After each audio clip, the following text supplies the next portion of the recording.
Welcome once again students. इससे पहले video में हमने रिसोर्स की डेफिनेशन, उसका कॉन्सेप्ट और रिसोर्स क्या होता है इसके बारे में पढ़ा। अब इस वीडियो में हम पढ़ेंगे टाइप ऑफ रिसोर्स। आइए देखते हैं। Resource are generally classified into natural, human and human made resource. तो naturally resource, human and human made resource, इन तीन कैटेगरीज में रिसोर्सेज को डिवाइड किया गया है। तो पहली कैटेगरी है नेचुरल रिसोर्स। जैसा कि नाम से ही पता चलता है, ऐसे रिसोर्स जो नेचर से मिलते हैं हमें, उसे हम नेचुरल रिसोर्स कहते हैं। आइए देख लेते हैं। रिसोर्स दैट आर ड्रॉन और obtain from nature and use without much modification are called natural resources. तो ऐसे रिसोर्स जो हमें नेचर से मिलते हैं और उनमें बहुत कम चेंज करके हम उनका यूज़ कर सकते हैं, उसे हम नेचुरल रिसोर्स कहते हैं। और any material, object and energy resource that exist in the environment around us is called natural resource. या कोई भी मटेरियल या कोई भी एनर्जी रिसोर्स जो हमारे आसपास पर्यावरण में उपलब्ध है, उसे हम नेचुरल रिसोर्स कहते हैं। एग्जाम्पल के तौर पे एयर हम थोड़ी सी मॉडिफाई करके उसका यूज़ कर सकते हैं। वाटर को भी हम यूज़ कर सकते हैं।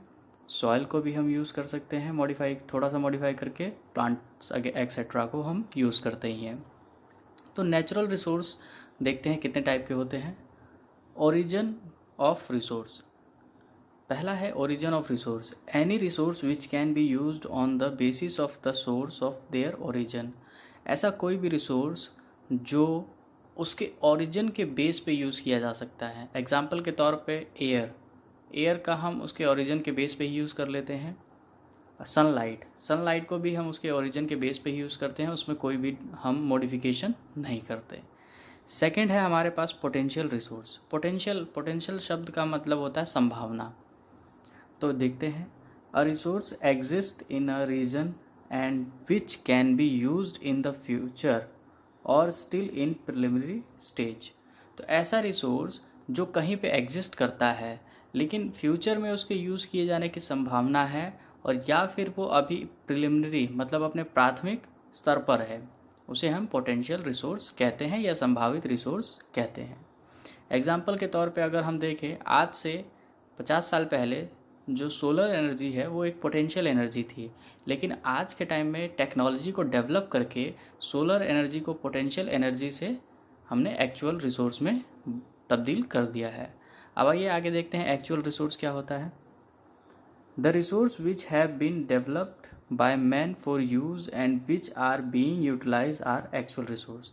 तो ऐसे रिसोर्स जिसे इंसान द्वारा पहले ही डेवलप कर दिया गया है अपने यूज़ के लिए और उसका यूज़ किया जा रहा है वर्तमान में, उसे हम एक्चुअल रिसोर्स कहते हैं। अगला है रिजर्व रिसोर्सेज। क्या होते हैं रिजर्व रिसोर्सेज? जैसे कि नाम से ही पता चल रहा है, रिजर्व मतलब आरक्षित या बचा के रखा गया। Those resources which we know their use and how to use them, but we have kept them for future use. ऐसे रिसोर्स जिनको हम जानते हैं कि उनका यूज़ कैसे करना है और कब यूज़ करना है, लेकिन हम उसको अपने फ्यूचर के लिए बचा के रखते हैं, उसे हम रिजर्व रिसोर्सेज कहते हैं। अगला है इसमें कैटेगरी रिन्यूएबल रिसोर्सेज। रिन्यूएबल का मतलब होता है दोबारा से पाया जा सकना या दोबारा से उसका यूज़ कर पाना या उसको दोबारा बना लेना।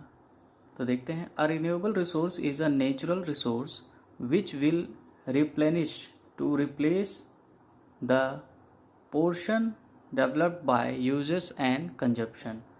तो रिन्यूएबल रिसोर्स वो रिसोर्स होता है या किसी ऐसे रिसोर्स से जब हम उसका यूज़ कर लें और जो भी उसमें कमी आई है उसको हम चेंज करके दोबारा से उसका प्रयोग कर लें, उसी को हम रिन्यूएबल रिसोर्स कहते हैं। आइदर थ्रू नेचुरल प्रोडक्शन और other occurring process in a finite amount of time in a human time scale. Example hydro electricity, wind electricity etcetera. तो आपने देखा होगा हाइड्रो इलेक्ट्रिसिटी का यूज़ हम बार बार कर सकते हैं, क्योंकि हाइड्रो इलेक्ट्रिसिटी में यूज़ होने वाला वाटर जो है उसका हम यूज़ बार बार कर सकते हैं, उसमें कोई क्षरण नहीं होता। इसी तरह विंड इलेक्ट्रिसिटी में जो हवा यूज़ होती है उसको हम बार बार यूज़ कर सकते हैं। अगला है नॉन रिन्यूएबल रिसोर्स, जिनको हम पुनर्चक्रण या दोबारा से यूज़ नहीं कर सकते। There are some resources which can be used only once. यहाँ बहुत सारे ऐसे रिसोर्सेज हैं जिनको हम केवल एक बार यूज़ कर सकते हैं। These resources are called non renewable resource, और इन्हीं रिसोर्सेज को हम नॉन रिन्यूएबल रिसोर्स कहते हैं। आफ्टर यूज दे आइदर गेट एग्जॉस्टेड और become unfit for using it again. तो बहुत सारी चीज़ें ऐसी होती है जब हम उसका एक बार प्रयोग कर देते हैं तो या तो वो एग्जॉस्ट मतलब या तो समाप्त हो जाती है या तो इतना ख़राब हो जाती है कि उसका दोबारा यूज़ ना किया जा सके। एग्जाम्पल के तौर पे आप पेट्रोल को जब हम यूज़ करते हैं तो वो एग्जॉस्ट हो जाता है, लेकिन अगर कोयले की बात करें, कोयला इस एक बार यूज़ होने के बाद इतना अनफिट हो जाता है कि दोबारा से उसका यूज़ करना मुश्किल हो जाता है। दोनों ही एक नॉन रिन्यूएबल रिसोर्स का एग्जाम्पल है। आगे देखते हैं बायोटिक रिसोर्स। क्या होते हैं बायोटिक रिसोर्स? इससे पहले हम पहले भी पढ़ चुके हैं पिछली क्लासेस में कि बायोटिक थिंग्स क्या होती हैं। बायोटिक थिंग्स वो थिंग्स होती हैं जिसमें लाइफ होती है। तो बायोटिक रिसोर्स का मतलब क्या हुआ? Biotic resource include the member of biosphere like forest, their product, crops, bird, animal, mineral, marine life etcetera.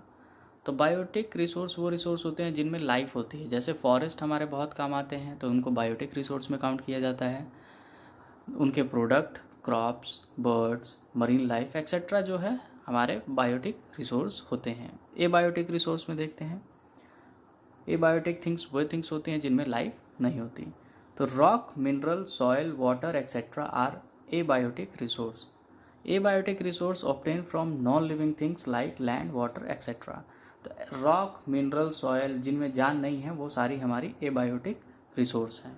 और इनको कैसे पाया जाता है? नॉन लिविंग थिंग्स से, जैसे ज़मीन से, पानी से एक्सेट्रा। ह्यूमन रिसोर्स क्या होते हैं? People are human resource. Education and health in making people a valuable resource. जो लोग हैं वही हमारे ह्यूमन रिसोर्स हैं। अब ये ह्यूमन रिसोर्स बनते कैसे हैं? एजुकेशन और हेल्थ जो है इनको एक वैल्यूएबल रिसोर्स के रूप में कन्वर्ट करती है। Improving the quality of people skill so that they are able to create more resource. और उनकी क्वालिटी या उनके स्किल में इम्प्रूवमेंट करके ताकि वो अलग अलग रिसोर्सेज को क्रिएट कर सकें, इस तरीके से हम ह्यूमन रिसोर्स बनाते हैं। अगर हम ह्यूमन रिसोर्स की नॉर्मल लाइफ में बात करें तो एक इंजीनियर एक ह्यूमन रिसोर्स है, एक कारपेंटर ह्यूमन रिसोर्स है, क्योंकि ये लोग जो है अलग अलग रिसोर्सेज को क्रिएट करते हैं। आइए आगे देखते हैं। ह्यूमन मेड रिसोर्स जैसा कि नाम से ही पता चल रहा है, ह्यूमन मेड रिसोर्स ऐसे रिसोर्स जिसको ह्यूमन ने बनाया हो। हम अपने आसपास बहुत सारे ऐसे रिसोर्स देखते हैं जो ह्यूमन मेड है। जैसे आप कार नेचुरल रूप से नहीं मिलती है, इसे ह्यूमन ने बनाया है। बाइक, लाइट, इलेक्ट्रिसिटी, बल्ब, बहुत सारे ऐसे एग्जाम्पल हमको अपने घर में अप्लाइंसेस के रूप में या बहुत सारी चीज़ें हम अपने आसपास में देखने को मिल जाती हैं जो ह्यूमन मेड रिसोर्सेज हैं। आइए देखते हैं इसको। Some time natural substance become resource only when their original form has been changed. Iron ore was not a resource until people learned to extract iron from it. People use natural resource to make building, bridge, roads, etc., which are known as human-made resource. तो कई बार ऐसा होता है जब हम natural resource को, ठीक है, उसको रिसोर्स बनाने के लिए ओरिजिनल फॉर्म उसका यूज़ नहीं कर सकते। जैसे एग्जांपल यहाँ दिया है आयरन ओर का। जब तक हमें आयरन के अयस्क से आयरन निकालना नहीं आया तब तक हमारे लिए आयरन ओर का कोई यूज़ नहीं था। तो आयरन ओर जो है एक नेचुरल थिंग है, जबकि आयरन ओर से आयरन निकालना एक ह्यूमन मेड रिसोर्स है, जिससे हमने बहुत सारी चीज़ें बनाते हैं हम लोग, building, bridge, road etcetera, which are known as human made resource. और यही सारे चीज़ें जो है ह्यूमन मेड रिसोर्स कहलाती हैं। आइए अब अगले वीडियो में हम देखेंगे कि रिसोर्सेज को कैसे बचाया जा सकता है, सस्टेनेबल डेवलपमेंट क्या है। ठीक है, थैंक यू।